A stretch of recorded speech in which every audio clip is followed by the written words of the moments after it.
Hello children, अज असी class 7 दे विच पाठ दूजा पढ़ांगे। इसका नाम है नवीं जमात। अज मनरूप दा नवीं जमात विच पहला दिन सी। वो बहुत खुश सी क्योंकि उसने अपने दोस्तां नूं मिलना सी।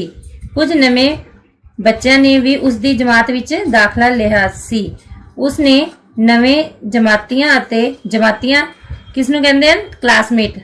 ठीक है, नवीं किताबां दा भी चा सी, पर नाल ही बस्ता किसनूं कहा गया? बैग नूं भारी होण दी भी घबराहट सी।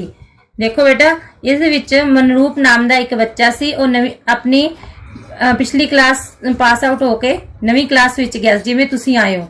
ठीक है, इस दे विच वो बच्चा दस रहा है कि उन्होंने इन्नी खुशी सी कि वो अपने क्लासमेट नूं भी मिलूगा ते नाल ही जो नए बच्चे आए हैं, नए एडमिशन हुए हैं, उनको भी वो मिलेगा। ठीक है, पर उसनों थोड़ा बस्ता भारी होने दी भी घबराहट सी, मतलब उसका बैग भारी हो गया। जब अपन नवीं क्लास विच हुंदे हैं तो देखो बेटा, ओहदे विच अपनी बुक्स नवीं हुंदी है ना, तो बैग भारी हो जाता है। ठीक है, अब नेक्स्ट पैरे में जदों मनरूप जमात विच पहुंचा तो उत्थे बहुत रौला सी। देखो, बिल्कुल आप इमेजिन करो कि बिल्कुल आपकी क्लास ही आपको लग रहा है कि आप क्लासरूम में ही बैठे हो। इस लाइन में देखो, आप भी शोर करते हो ना जब तक टीचर नहीं आता क्लास में। अध्यापक दे आउंदे ही सारे बच्चे शांत हो गए सी। अध्यापक ने मुढ़ली जान पहचान शुरू करदियां, मुढ़ली जान पहचान इंट्रोडक्शन, ठीक है, शुरू करदियां बच्चों कोलों उन्हां दे नां पूछे। जिस तरह कि अपने स्कूल दे विच भी आपां क्लास दे विच जो नए टीचर आंदे हैं तो नवीं क्लास दे विच सब बच्चों के नाम पूछते हैं ना, तो इंट्रोडक्शन हुंदी है तुहाडी। उस तरह उन्हां दे अध्यापक ने भी स्टार्टिंग दे विच उन्हां नाल जान पहचान की, इंट्रोडक्शन किया। बच्चों नाल जान पहचान करन तो बाद अध्यापक टीचर ने उन्हां नूं नवीं जमात दी समा सारनी मतलब टाइम टेबल बारे दस्सिया। ठीक है, नवे विषय मतलब सब्जैक्ट, विषय क्या है? सब्जैक्ट, अते समा सारनी टाइम टेबल बारे सुन के मनरूप दी घबराहट वध गई। देखो बेटा, कुछ बच्चे होते हैं कि जो नई चीजें सुनते हैं तो उनको थोड़ी सी घबराहट हो जाती है, पर हमें कभी भी घबराहट नहीं करनी चाहिए। अध्यापक ने मनरूप का चेहरा पढ़ लिया। जदों अध्यापक ने मनरूप वाल देखा तो उन्होंने उसका चेहरा पढ़ लिया ते उन्होंने मनरूप दे सिर ते हथ फेरदे पूछया, मनरूप बेटा की गल है? तुसी बहुत चुप हो। मनरूप दे मूहों एक शब्द भी ना निकलिया क्योंकि मनरूप घबरा गया सी एकदम अपने नवे अध्यापक नूं देख के। ठीक है, अब आगे देखो। तद अध्यापक ने समझाते हुए कहा, तो उसके टीचर ने उसनू बड़े प्यार नाल समझाया, कहा बेटा तुहानू पढ़ाई तो घबराना नहीं चाहिए। जे तुसी पढ़ाई नू बोझ समझोगे तो तुहानू सब कुछ मुश्किल लगेगा, पर जे तुसी कुछ सीखने की इच्छा नाल पढ़ोगे तो कुछ भी औखा नहीं लगेगा। देखो बेटा, ये बात आप लोगों पे भी लागू होती है। ये सेम जैसे आपके क्लास में कुछ बच्चे घबरा जाते हैं स्टडी को लेके, वैसे ही इस क्लास में मनरूप घबरा रहा था। ठीक है, अब हमें घबराना नहीं चाहिए। उसके टीचर ने क्या समझाया, यही बात हम समझाते हैं ना आपको भी, कभी भी हमें पढ़ाई से घबराना नहीं चाहिए।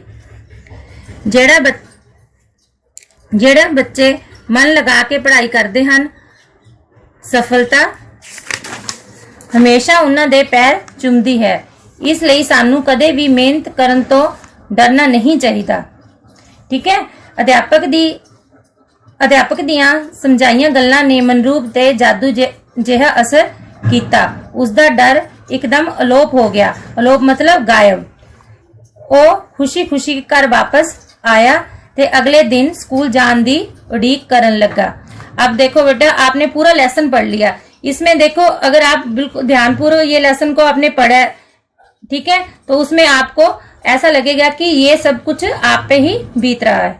ठीक है, उसके बाद आप अपनी कॉपी में पाठ 2 लिखकर उसमें सबसे पहले लिखोगे ये शब्द अर्थ, ये औखे शब्दों के अर्थ लिखे हुए हैं ना नीचे, ये आपने अपने पाठ नंबर 2 लिखकर उसमें आपने ये शब्द अर्थ करने हैं जैसे पाठ नंबर 1 में किया था। ठीक है, उसके बाद ये स्पीकिंग स्केल है। नवी जमात विच मनरूप क्यों घबरा रहा सी? क्योंकि उसका पहला दिन सी। बच्चों ने नाल जान पहचान तो बाद अध्यापक ने किस बारे दस्या? समा सारणी ते। ये स्पीकिंग स्केल है ना बेटा, छोटे छोटे क्वेश्चन है, इसलिए बस मैं सिर्फ आपको शॉर्ट में ही बता रही हूँ। बच्चों नाल जान पहचान तो बाद अध्यापक ने किस बारे दस्या सी? नवे विषय ते समा सारणी बारे। ठीक है, अब आगे आ गया टिक क्रॉस। सही उत्तर चुनो। मनरूप दा बस्ता अगे नालों किहो जिहा हो गया सी? भारा, हल्का ਜਾਂ गंदा? किहो जिहा हो गया सी? भारा। भारा दे अगे तुसी टिक लगाओगे। अगे आड़ा भाग दे विच है, नवीं जमात विच मनरूप दा की हाल सी? डरिया होया सी, बहुत खुश सी ਜਾਂ बहुत दुखी सी? तां फर्स्ट नंबर ते है डरिया होया, उस दे अगे तुसी टिक लगाओगे। अध्यापक ने आंदे ही सारे बच्चे की करन लग पए सी? रौला पाउण लग गए सी या शांत हो गए सी या नच्चन लग गए सी? तां बीच वाला आऊगा शांत हो गए सी। उस बॉक्स दे विच तुसी गुड़ दा निशान लगाओगे। आगे आपके हैं 2 नंबर क्वेश्चन छोड़ दो, वो मैं आपको व्हाइट बोर्ड पे प्रश्न उत्तर करवाऊंगी। ठीक है, आगे नेक्स्ट बुक में लिखा हुआ है सही शब्दां नूं चुन के खाली थावां भरो। देखो बेटा, इधर साइड में ऑप्शन दिए हुए हैं, आपने खाली थावां भरनी है।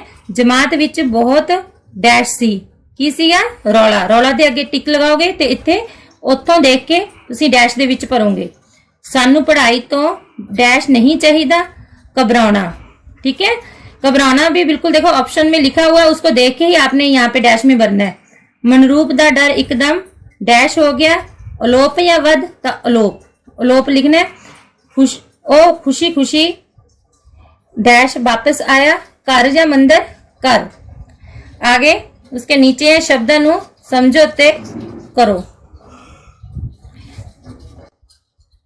देखो बेटा, आगे नेक्स्ट है शब्दां नूं समझौते करो। इनू असी वचन बदलो भी कहते हाँ। जिमें जमात, जमात मतलब एक, अगर ज्यादा हो तो पीछे ता लग जाएगा, जमाता। वो ही लिख के पीछे आ की मात्रा लगा के पीछे बिंदी लगेगी। फिर पुस्तक का क्या बनेगा? पुस्तका। स्लेट, स्लेटा। कलम, कलमा। बच्चा, बच्चे। बस्ता, बस्ते। बेटा, बेटे। लड़का, लड़के। आगे नेक्स्ट पेज है। हेठे लिखे शब्दां नूं सही अर्थ अगे सही निशान लगाओ। अब आपने जो ये ऑप्शन दिए हुए हैं, इसमें जो सही लिखा हुआ है उसके आगे टिक करना है जमाती। जमाती का देखो, एक तो मैंने आपको बताया था क्लासमेट, ठीक है, और एक हो गया सहपाठी, तो उसके आगे आप टिक लगाओगे। किताबा, किताबा नूं आपां होर की कहने हैं? बुक्स भी कहने हैं, तो पुस्तकां भी कहने हैं, तो पुस्तकां दे अगे टिक आऊगा। अलोप मतलब गायब, गायब।